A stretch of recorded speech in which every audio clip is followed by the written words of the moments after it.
오늘 우리에게 주시는 하나님 말씀은 창세기 1장 26절에서 31절입니다.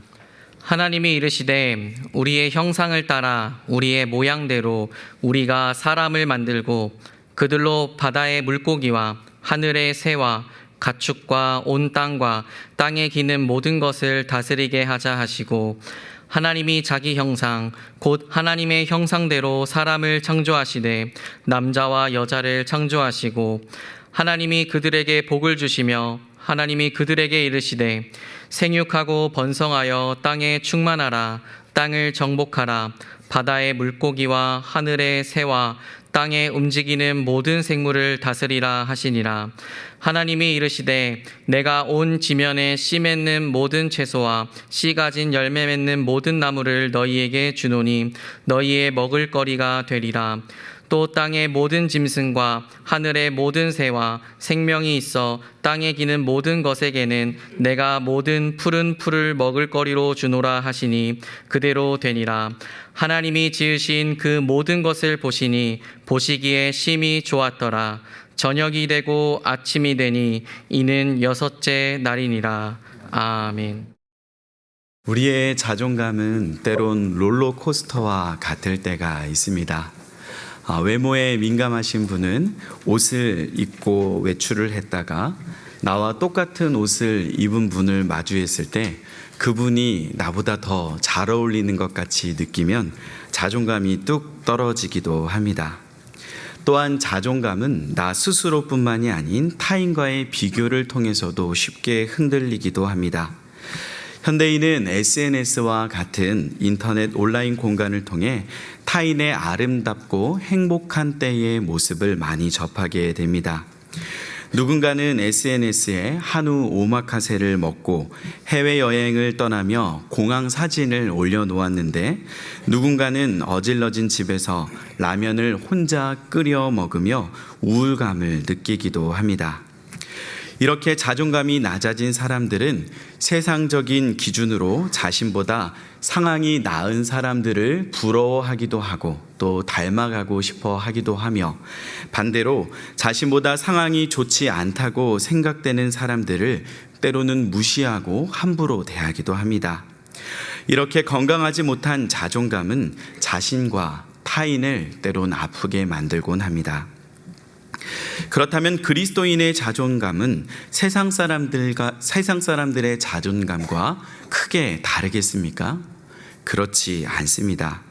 그리스도인들도 세상 사람들과 동일한 기준으로 자신을 판단하고 좌절하고 우울해하기도 합니다.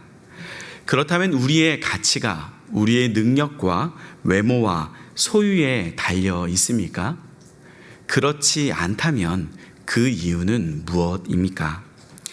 AI 시대의 인간보다 더 똑똑한 인공지능이 판을 치고 있고, 인간의 힘보다 더 강한 로봇이 인간을 대체하고 있는 이 시대에 우리의 가치는 어떻게 증명될 수 있습니까?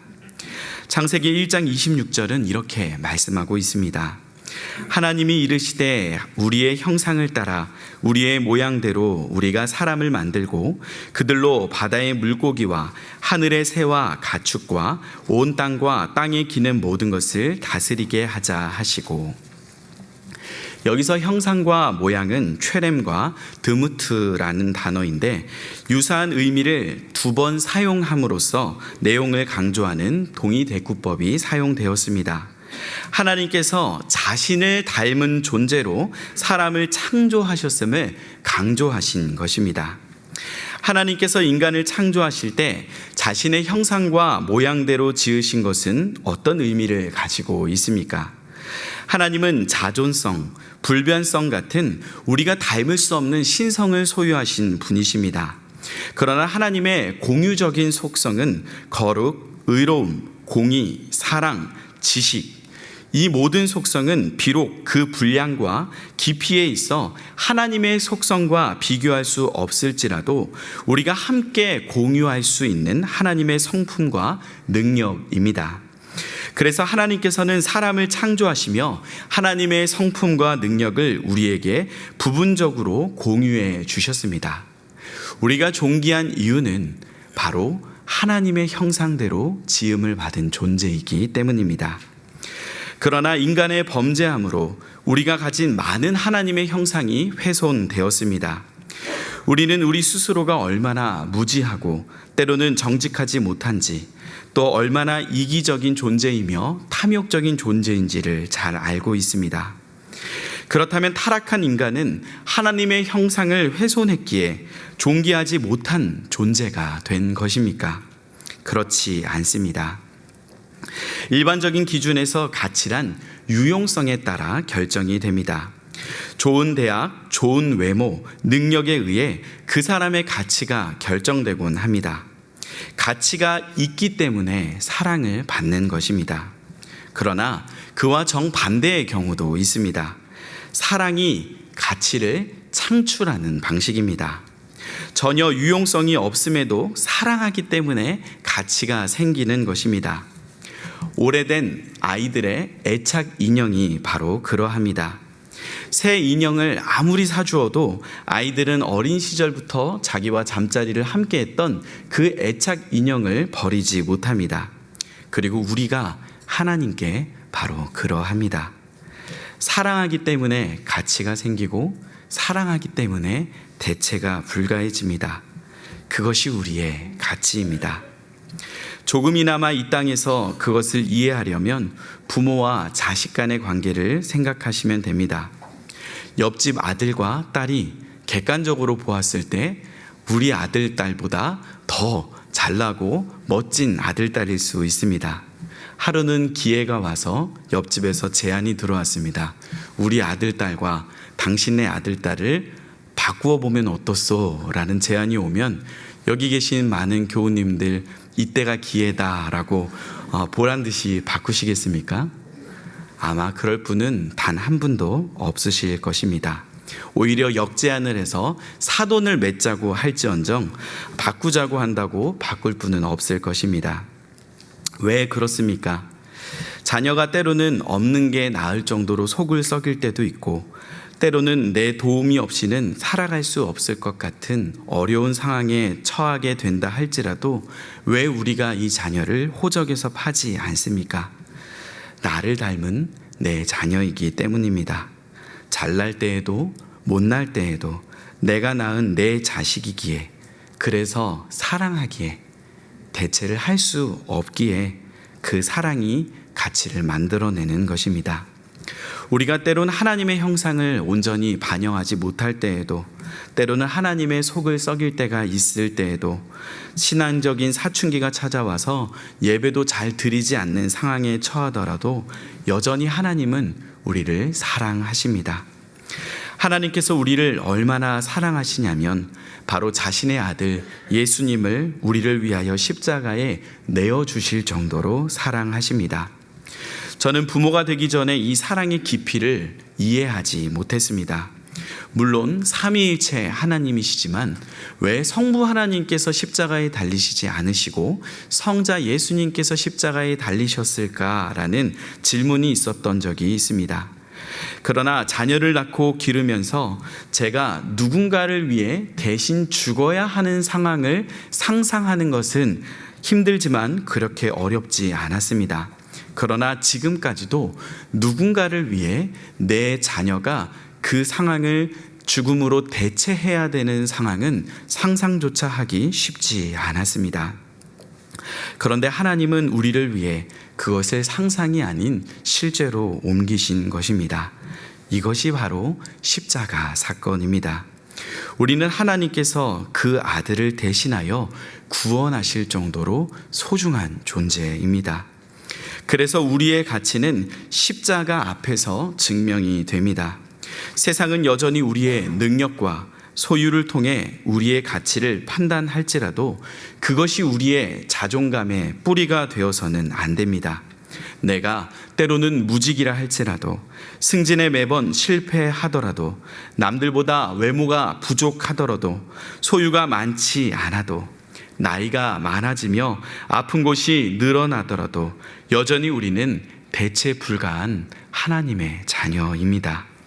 그러니 이제 더 이상 하나님의 사랑을 의심하지 말고 십자가 앞에, 하나님 앞에 나아가십시다.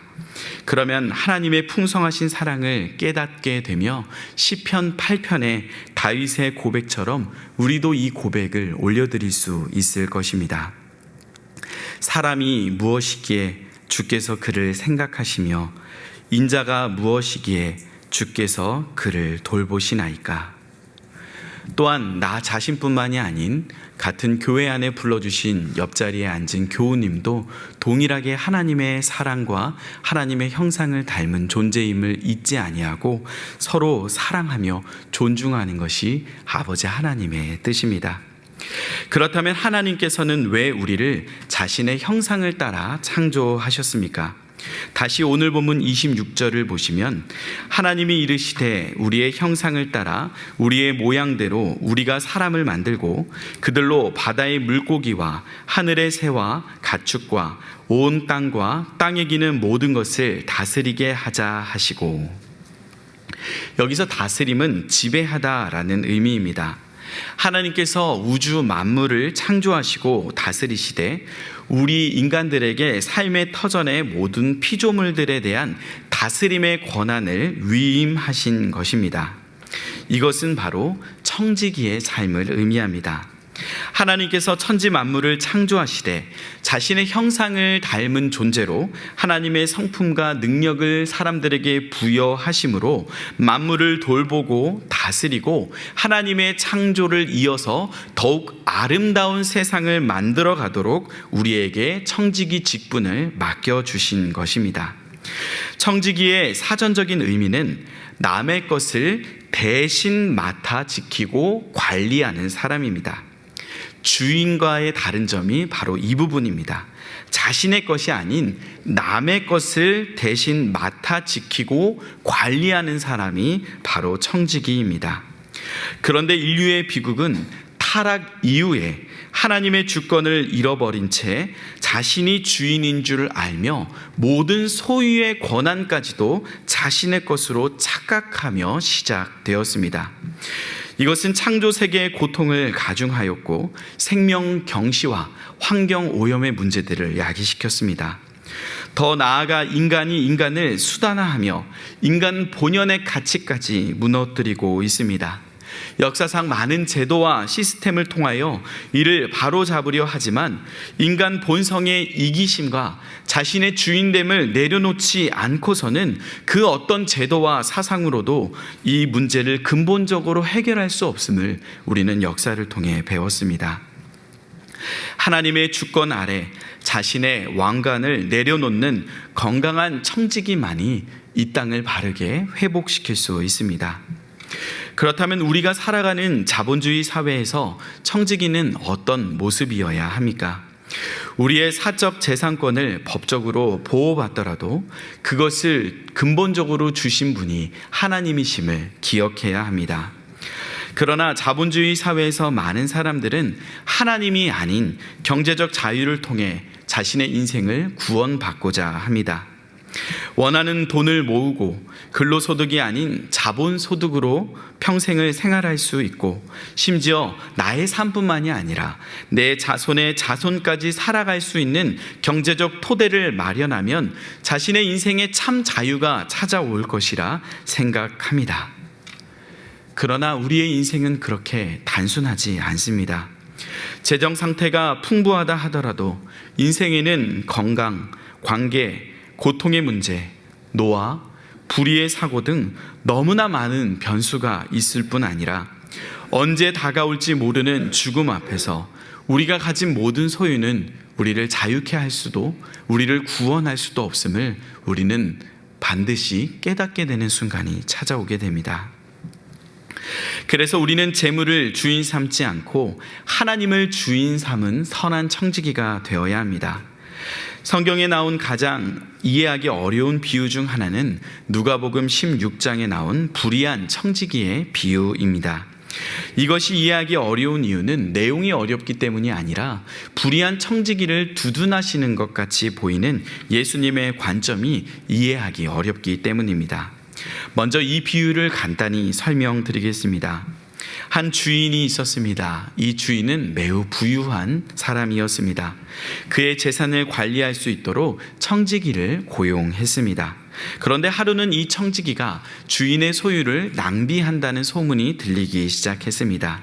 주인은 그 청지기를 불러 이제 곧 당신이 청지기 직무를 맡지 못하게 될 것임을 통보하게 됩니다. 청지기는 스스로 노동이나 국어를 하기는 어렵다는 것을 깨닫고 주인에게 빚진 사람들을 불러서 훗날 자신에게 받은 은혜를 갚기를 바라면서 그들의 빚을 탕감해 주기 시작합니다. 이는 전문 용어로 배임이라고 할 수 있습니다. 그런데 주인이 그 이야기를 듣고 이렇게 반응합니다. 주인이 이 옳지 않은 청지기가 이를 지혜 있게 하였으므로 칭찬하였으니 이 세대의 아들들이 자기 시대에 있어서는 빛의 아들들보다 더 지혜로움이니라. 내가 너희에게 말하노니 불의의 재물로 친구를 사기라. 그리하면 그 재물이 없어질 때에 그들이 너희를 영주할 처소로 영접하리라. 너희가 만일 남의 것에 충성하지 아니하면 누가 너희의 것을 너희에게 주겠느냐. 집 하인이 두 주인을 섬길 수 없나니 혹 이를 미워하고 저를 사랑하거나 혹 이를 중히 여기고 저를 경히 여길 것임이니라. 너희는 하나님과 재물을 겸하여 섬길 수 없느니라. 바리새인들은 돈을 좋아하는 자들이라. 이 모든 것을 듣고 비웃거늘. 예수님께서는 이 불의한 청지기를 지혜 있다라고 칭찬하셨습니다. 도대체 무엇을 전하고자 이 비유를 말씀하신 것입니까?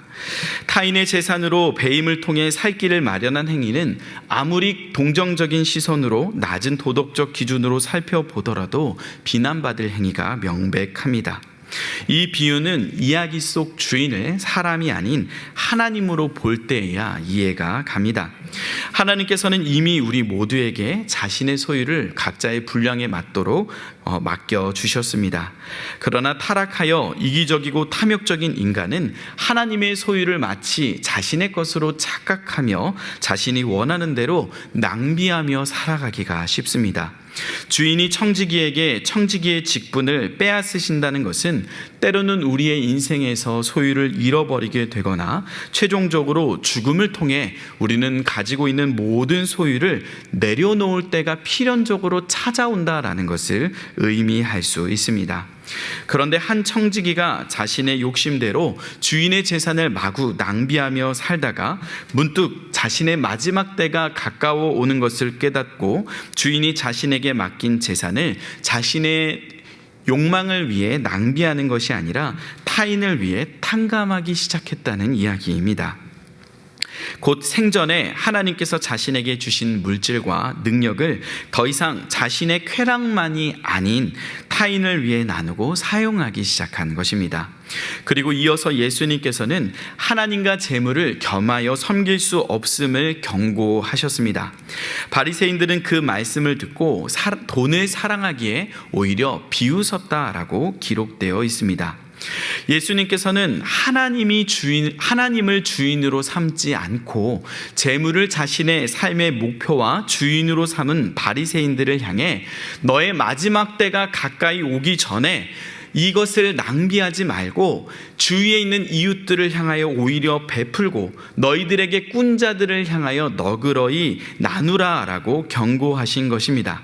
하지만 바리새인들은 내가 번 돈인데 나의 소유인데 그것을 내가 왜 나누냐라고 그 예수님의 가르침을 비웃은 것입니다.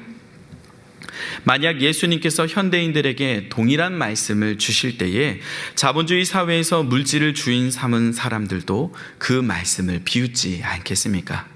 내가 내 능력으로 내 힘으로 모은 재산인데 내가 이것을 왜 타인을 향해 나누어야 하느냐라는 그 질문이 우리에게도 있을 것입니다. 카푸어라는 단어가 있습니다. 분수에 맞지 않는 좋은 차를 사서 할부금을 갚느라 허덕이는 사람을 일컫는 단어입니다. 차는 본질적으로 이동수단입니다. 그러나 이 카푸어들에게 차는 더 이상 이동수단의 의미를 넘어 주인이 된 상황입니다. 차에는 고급 휘발유를 넣느라 자신은 편의점에서 컵라면으로 끼니를 때웁니다. 차 차의 비싼 부품값을 고치고 수리하느라 자신은 아파도 병원에 갈 돈이 없습니다. 차가 주인이고 자신은 종인 상태에 놓인 것입니다. 그렇다면 재산은 어떠합니까? 더 많은 사람들이 평생을 쓸 수 있도록 재산을 얻기 위해, 다른 사람들이 부러워하는 부자가 되기 위해 자신의 청춘을 갈아넣고 또 더 많은 재산을 모으느라 가족들의 관계도 무너지고 있는 것도 알지 못한 채, 때로는 자신의 건강 상태가 망가지고 있는 것도 모른 채, 심지어는 제일 중요한 자신의 영혼의 주인 되신 하나님을 경외하고 교제하고 예배할 시간조차 잊어버린 채 그렇게 달려가고 있지 않습니까? 재물은 우리를 자유케 하는 것이 아니라 자칫 잘못하면 우리는 카푸어들처럼 재물을 모으는 것 그 자체에 만족하며 재물의 노예가 되어 살아가기 쉽습니다. 성경은 재물이 우리를 자유케 하는 것이 아니라 진리가 우리를 자유케 한다고 말씀합니다. 이는 하나님이 우리의 창조주이심을, 우리의 구원자 되심을, 우리의 공급자 되심을 믿는 것에서부터 이 땅의 죄와 자유와 결핍에서부터 자유함을 누리게 될 수 있음을 선포하신 말씀입니다. 그렇다면 재물에 노예되지 않고 다시금 하나님을 나의 주인으로 삼은 청지기는 어떤 삶을 살아가야 합니까? 이 시간 오늘 하루의 소비 내역 그리고 한 달의 소비 물품 목록을 지출 결의서로 상상 속에 작성해 보시기 바랍니다. 그리고 그 지출 결의서를 가지고 하나님의 서재 앞에 서 보시기 바랍니다. 그리고 그것을 내밀었을 때 하나님께서 그 결제란에 하나님의 사인을 해 주실 수 있다면, 만약에 하나님께서 그 결제란에 사인을 하시지 않는다면 무엇 때문에 사인을 하지 않으실지 우리 스스로에게 질문을 던질 수 있습니다. 내 돈인데 왜 내가 허락을 받아야 하지? 라는 생각이 든다면 그는 청지기의 삶이 아닌 주인의 마음으로 살고 있는 것입니다. 만약 우리가 소유하고 있는 모든 것의 원주인이 하나님이심을 알며 또한 자신이 그것을 주인의 기쁨이 되도록 사용해야 하는 청지기임을 기억한다면 우리는 비단 물질만이 아닌 우리의 시간과 삶의 모든 영역에서 하나님의 결제를 요청하게 될 것입니다. 그것이 바로 날마다의 창문을 열고 오늘 하루의 삶과 중요한 선택들을 놓고 하나님께 기도하며 간구하는 것이 됩니다. 이렇게 하나님께서 우리를 자신의 형상을 따라 창조하시고 청지기로서의 사명을 주신 뒤에 놀라운 복들을 선물로 주셨습니다. 창세기 1장 28절에서 31절 말씀입니다. 하나님이 그들에게 복을 주시며 하나님이 그들에게 이르시되 생육하고 번성하여 땅에 충만하라. 땅을 정복하라. 바다의 물고기와 하늘의 새와 땅에 움직이는 모든 생물을 다스리라 하시니라. 하나님이 이르시되 내가 온 지면에 씨 맺는 모든 채소와 씨 가진 열매 맺는 모든 나무를 너희에게 주노니 너희의 먹을 거리가 되리라. 또 땅의 모든 짐승과 하늘의 모든 새와 생명이 있어 땅에 기는 모든 것에게는 내가 모든 푸른 풀을 먹을 거리로 주노라 하시니 그대로 되니라. 하나님이 지으신 그 모든 것을 보시니 보시기에 심히 좋았더라. 저녁이 되고 아침이 되니 이는 여섯째 날이니라. 본문에 하나님께서는 사람들에게 복을 주셨고 또한 모든 식물을 주심으로 먹을 거리를 채워주셨습니다. 그렇다면 하나님께서는 왜 사람들에게 복을 주셨습니까? 그 이유는 두 가지입니다. 첫째는 우리가 하나님께서 창조하신 피조물이 되기 때문입니다. 자녀를 낳은 부모는 그 자녀를 자신의 힘이 닿는 데까지 잘 양육하기 위하여 그 자녀에게 필요한 것들을 공급합니다. 마찬가지로 하나님께서는 자신이 창조하신 인간뿐만이 아니라 모든 피조 세계에 필요한 것들을 공급하길 위하여 애를 쓰십니다. 두 번째로 하나님께서 사람에게 복을 주시는 이유는 우리에게 맡겨주신 청지기의 사명을 잘 감당할 수 있도록 지원하시기 위함입니다. 군입대를 할 때에 무엇을 먹을지 입을지 고민하지 않습니다. 일단 나라를 지킨다는 명분 아래 군입대를 하면 먹는 것과 입는 것과 필요한 모든 것들, 심지어는 속옷까지 다 지급을 해줍니다. 마찬가지로 하나님께서 자신의 형상으로 창조하신 인간이 자신의 창조한 피조 세계를 잘 돌보고 다스릴 수 있도록 청지기의 역할을 감당하도록 하기 위하여 필요한 모든 것들을 하나님께서는 공급하시는데, 그것이 바로 복을 주시는 이유입니다. 그렇다면 하나님께 복을 구하는 것은 자연스러운 일일 것인데 왜 우리는 복을 구하기 꺼려지는 것입니까? 그것은 잘못된 기복주의로 인해 복에 대한 부정적인 인식이 우리 안에 생겼기 때문입니다.